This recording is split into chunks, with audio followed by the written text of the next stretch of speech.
Okay, we're joined here today by owner and president of Simon Sports, Peter Simon, here to give a little wrap up of the Halifax Mooseheads season that Peter is just about a week old now after, bowing out in the playoffs to the Rouen-Oranda Huskies after what was an exciting year all the way around for the Mooseheads.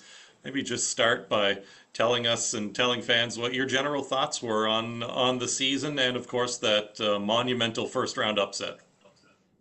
Yeah, I really think of this season as really a foundational year to, culturally, staff wise, player wise, really making sure we have a strong foundation that is going to set us up for success in years to come. And I think this year was a lot of growing pains. I mean, a lot of losing throughout the season. But really, if you look at it, Andrew and I talked about it, and a lot of the staff talk about it. Me and my dad talk about it. We lost a lot of close games this year.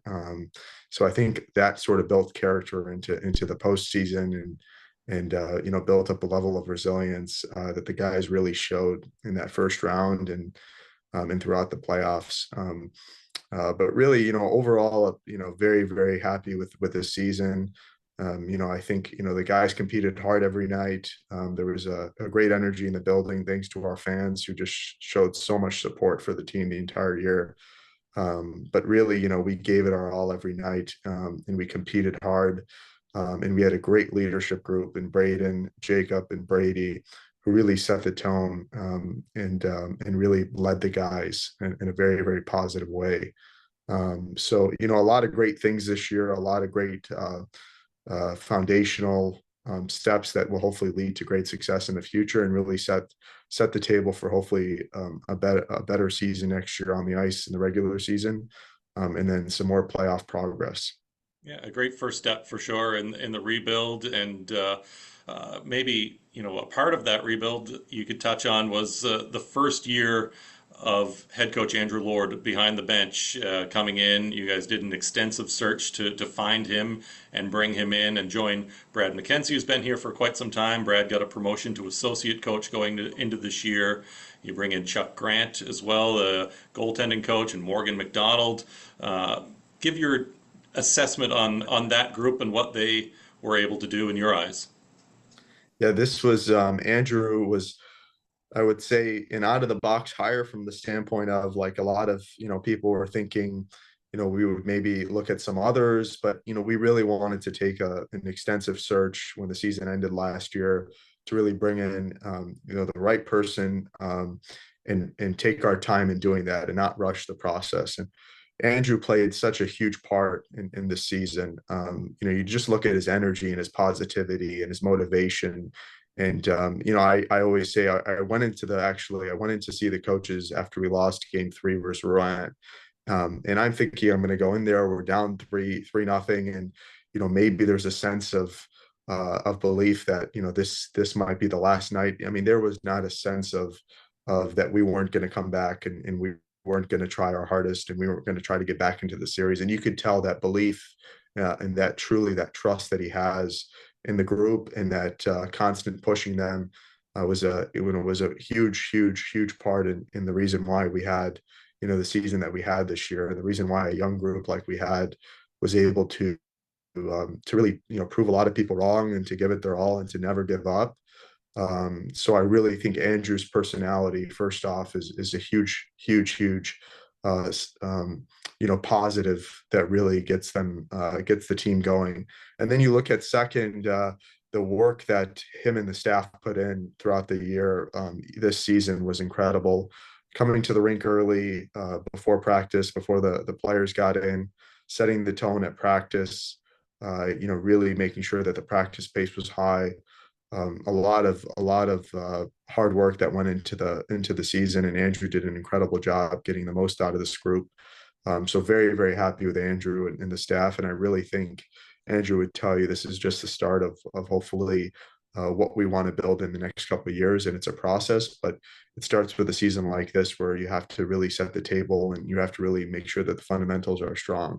But Andrew played, a massive role in what this season ended up being, because of his belief and because of his personality and because of truly the culture that he set and that we set, that will hopefully carry this team for years to come. You and your dad put such an emphasis on that culture and character after last season and going into this year. Were you surprised at all that it kind of it came to fruition so quickly and really from day one of training camp, it's was a 180-degree change. Yeah, no, it was the most important thing we could do after a season like last year. And this is really my father and I's first build. So when you look at sort of how we want to build our teams, it will be paramount and crucial that culture is first and foremost in character. I mean, we want kids who love to be in Halifax and are willing to do everything it can take to win. And it's not just what it takes to win; it's the process behind it, and it's buying into the process, and it's making sure that everything that Andrew and the coaching staff is asking of these kids, their personalities and their traits lead by example, and they're willing to put in the work and the extra hours, and it truly starts with that with the kids. And then I think, because of our resources, because of who these kids are, if you have work ethic, if you have a character, if you buy into a culture and you believe and you're a good team player, I think success will come, and I think that the players will get better because that is first and foremost most important. But it was so crucial after a season like last year where my father and I really emphasized culture and character, and that is the way that we are going to build our teams, is culture and character first.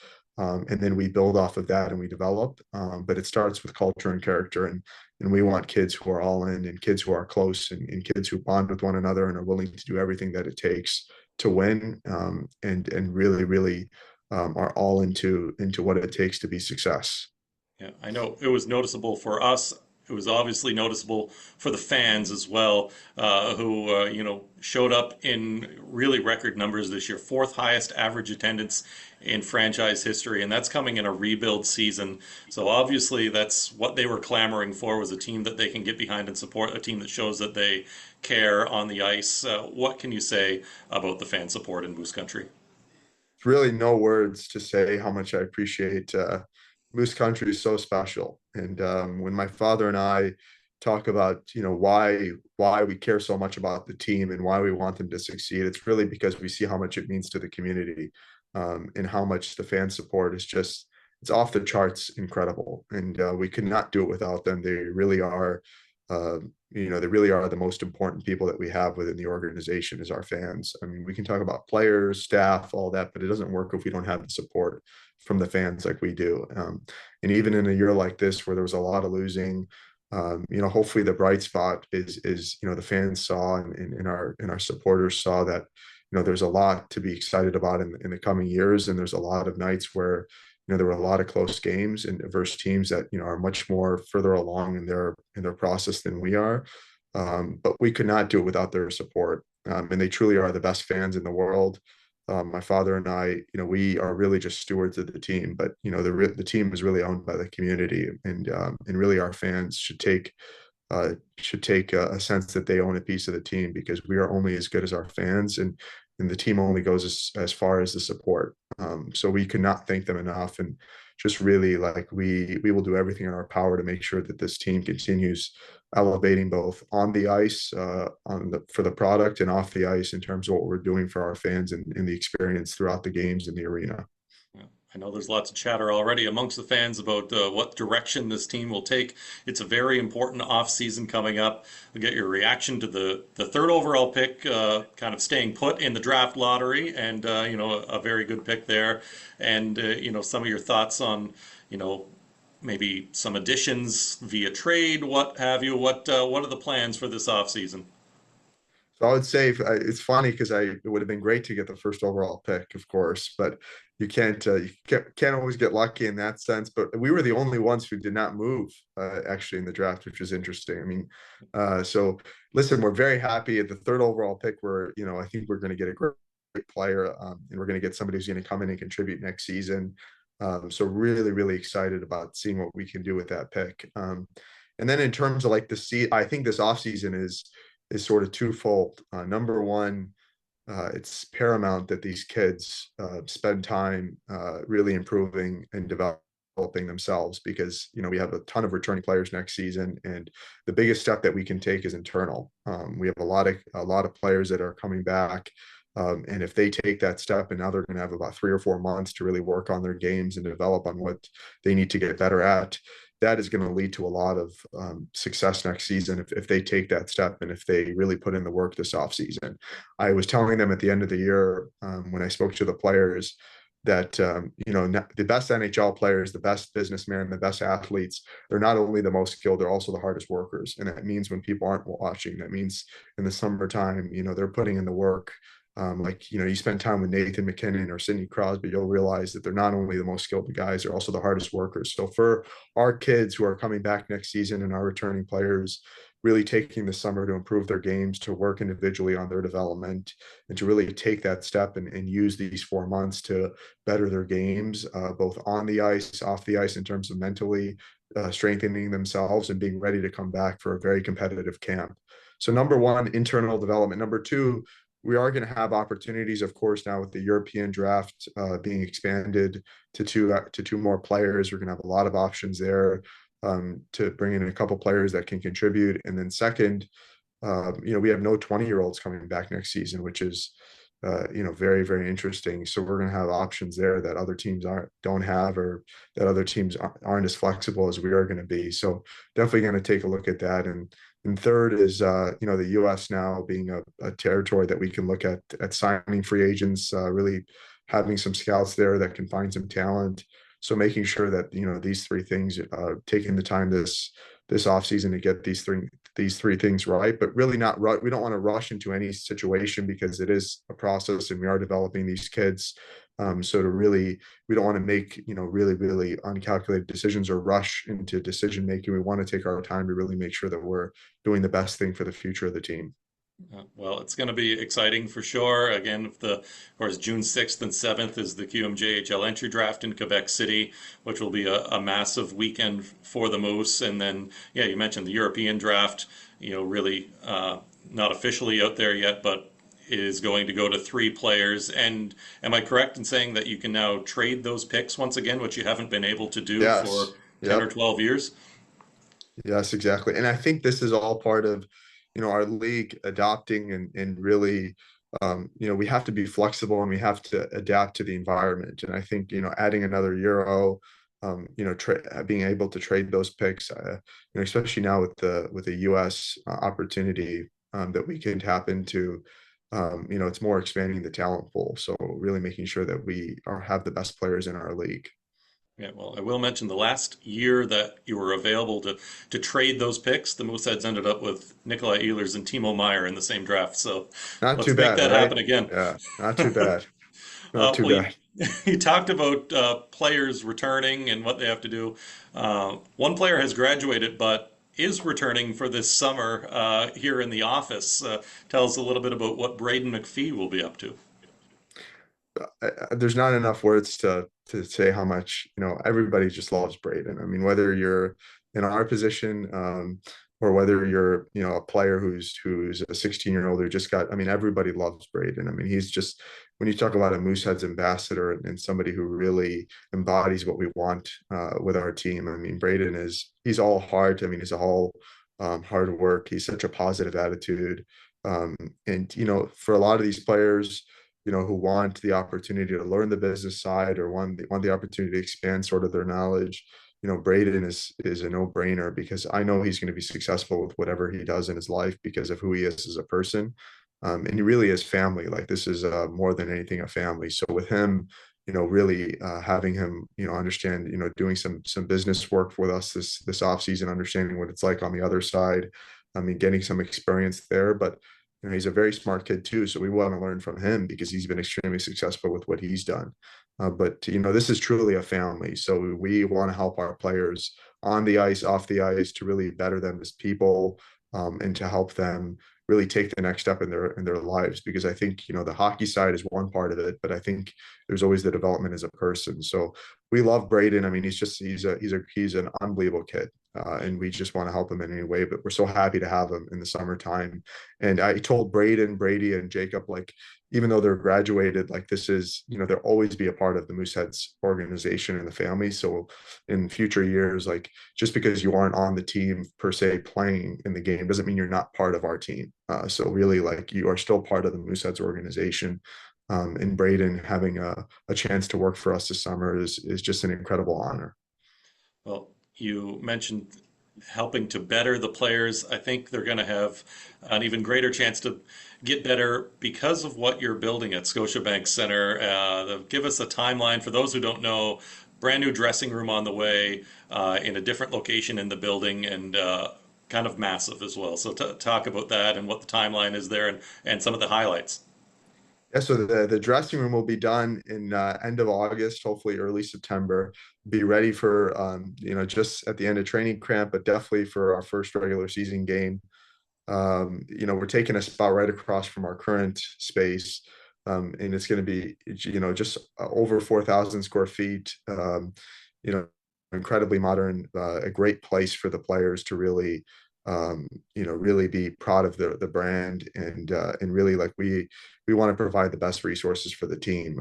So they're going to have sauna, steam room, lounge, a beautiful dressing room, self ventilated cabinets for their gear, just like literally top NHL quality dressing room for them.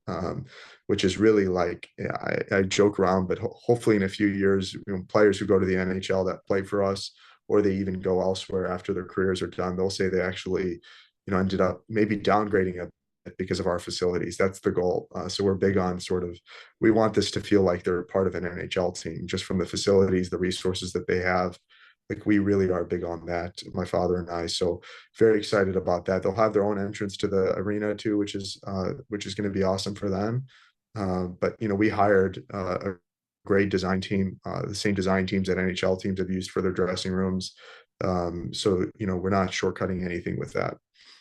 It's going to be exciting to see, and we'll get lots of video content in there as well. So Yes, yeah, yeah, no, and we want like for our most loyal fans too, and for those who want to see it, like tours of the dressing room as well for our fans, because I mean they play a part in it too. As I said, it's not just us. We're truly this is truly a bigger than just whoever works for our organization. Like our fans play a huge part, so fans getting a chance to see it too, they're going to be very excited. you're coming to us from Montreal today, where you're going to a big Habs game tonight, which should be exciting. Yes, The Mooseheads brass also in Montreal right now, right, for the QMJHL Cup. yes, yep. Are you going to get a chance to check out any of that, or what have you learned about maybe some of these top end players that are available? 50-50 on making it. It's kind of a little bit of a busy schedule here today and then leaving tomorrow, but what definitely have been following the cup, and it'll be interesting to see. Like I think at the top of the draft this year, you have some incredible players, but different skill sets. So definitely exciting to see sort of being in the position of now having a top 5 pick and having the third overall pick, a lot of great options for us when we get to the draft in June. So it'll be interesting to see sort of what happens and how it transpires. But as I said, too, character and culture. So like, we're not going to take, we won't take kids who we don't think are going to fit in with our culture here. That's first and foremost. So I would just say whether it's in the first round or the 12th round, like, character and culture, we want to build the Mooseheads way, which is, that comes first. And then, we look at others second and other things second. But more than anything, like we want kids who love to be here. And I think it gives us great options with the third overall pick, but we'll definitely be following especially now knowing that we're picking third, sort of the next couple of weeks, seeing how the cup plays out. But you have great talent at the top of the draft and different sorts of talent, which is wonderful to see. Different options, and I think a lot of potential superstars in the future. Yeah, tell us a little bit about Shane, our analytics guy. Maybe he was here for the last draft as well, Shane Kelly, and played a hand in that. Now he's been here for a full season as part of the team, and what role he'll play in this upcoming draft. Yeah, so Shane has been instrumental to this season and even the success we had last summer, really, revamping and setting the tone on what we needed to get done. He's incredibly bright, very smart, but he's also very personable, which I love. I think he works well with Cam and Allie. He works well with me. I mean, he's analytics, data driven. Has done a lot of work to really help us this season, but he's also somebody that you can really get along with. So he's not too quirky where hockey guys don't get along with him, which is great. And he's built in an unbelievable sort of model and platform for the draft this year, which will be the first time we use something like this. Pretty exciting. I mean, all the scouts are excited. Cam and Allie are excited.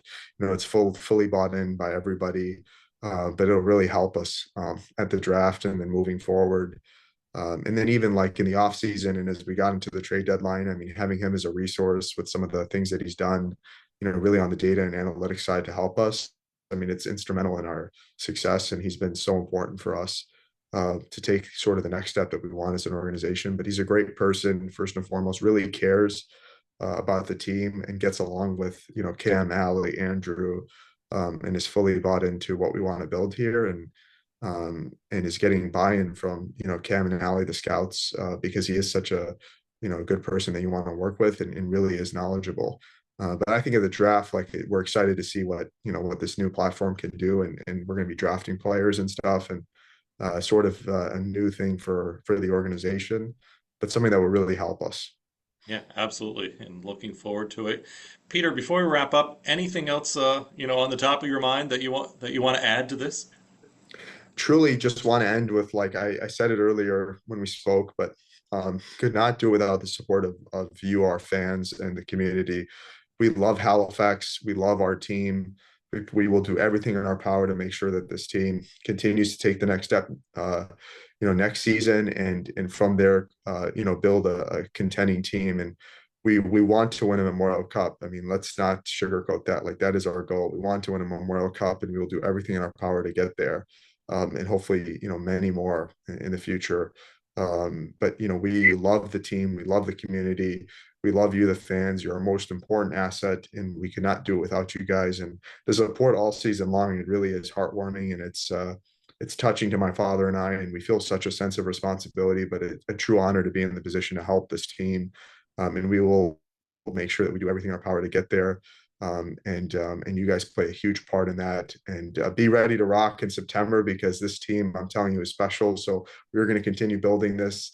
But we could not do it without your support, and we love you, Moose Country. Well, can't wait to see what those next steps are. Peter, appreciate you taking the time to do this today. Thanks, Scotty. Really appreciate you too, and all of our staff. Thank you. All right, take care.